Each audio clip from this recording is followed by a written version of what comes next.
and I'm glad you're able to get something to eat. That's a good deal, seeing how you probably eat at the time when breakfast usually is, when it's time for your lunch. So, thank you for letting me come in today. We're talking about entrepreneurship, and you've already talked a little bit about entrepreneurs. Tell me what the definition of an entrepreneur is. Somebody, yes? Someone who starts their business from scratch. Somebody who starts their business from scratch. Anybody want to add anything to that definition? Yes? Someone who owns a business. Okay, someone who owns a business. Someone who takes the risk. Ah, thank you. You know, this is the 5th time I've done this. This is the 2nd class of the 5 classes who somebody said the word risk. Risk is a very important word for our entrepreneur, because entrepreneurs start businesses, and most of the time they do not get a salary for as often as maybe 2 years while their business is getting ready and building and putting in the tables and chairs if it's a restaurant.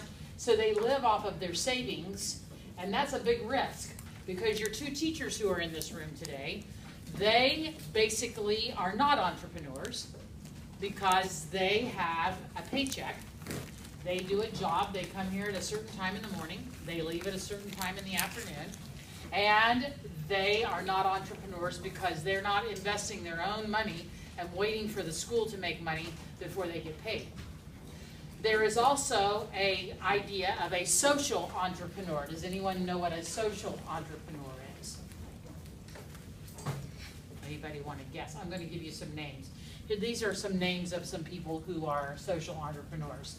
Oprah Winfrey, Bill Gates, Tom's from Tom's Shoe, Bob's from Skechers, Bob's Shoes, which is a Skechers product. Let me see, Kroger does this as well. Yes? It's like someone do like commercial stuff. Okay, you're on to something. Let's see if somebody can give a little bit more information. Yes? Is it donation to charity? Yes. A social entrepreneur is a person who takes the money, the profits that they had from their company, and they give them to someone. I'm going to use Bill Gates as an example. Bill Gates, one of the largest contributors to healthcare in the world. He's actually given more immunizations, as in shots for children, in countries, 3rd world or underdeveloped countries, than any other person in the history of the world, so that children can live healthy lives. He also has given a tremendous amount of money to water efforts, because as many of you know, if you can give a community water, clean water, they will become productive in one way, shape, or form. So both of those things are things that Bill Gates has embraced. The Tom's Shoes example, if you buy a pair of Tom's Shoes, he donates a pair of shoes to a child in a country that doesn't have shoes. So all of those people are in a social entrepreneurship world. That's the world that you're entering with a project that you're getting ready to do. So the project that you're getting ready to do involves something where, let's see, let me look around. I'm going to say 20 of you in this room are wearing the product that we're going to be selling. Anybody want to guess as to what that is? Under Armour? Not Under, you're on the right track, not Under Armour, but Nike? no. T-shirts? T-shirts, thank you. That was 3 guesses. You guys win the prize. Your class got it in the fewest amount of guesses of the 5 best.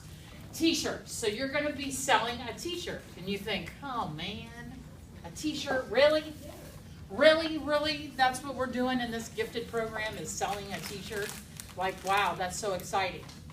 However, you're going to be selling this T-shirt in a certain way, as a team, as a business, with 4 or 5 of your friends in this classroom on your team. And then you're going to be making a donation when the T-shirt has sold to a company, or a nonprofit in this case, in Cincinnati, as part of the team choice that you make. And so what we're going to do before we get too much further is I'm going to give you a picture of a T-shirt like this. A T-shirt tells me who you are and what you believe in, and what you really, really like. So on this piece of paper, take a pencil out, or a pen, it doesn't have to be a pencil, and I want you to draw something about yourself that would let me know who you are without using words. If I was going to do this right now as an example, I would put a picture of my 2 grandchildren on here, Tessa and Eli, and I would put a picture of walking shoes because I like to walk. So that would be an example. So find something in your mind, draw it on there, you get 3 minutes, and then we'll come back together and we'll see if some of you will be willing to share what you put on your t-shirt.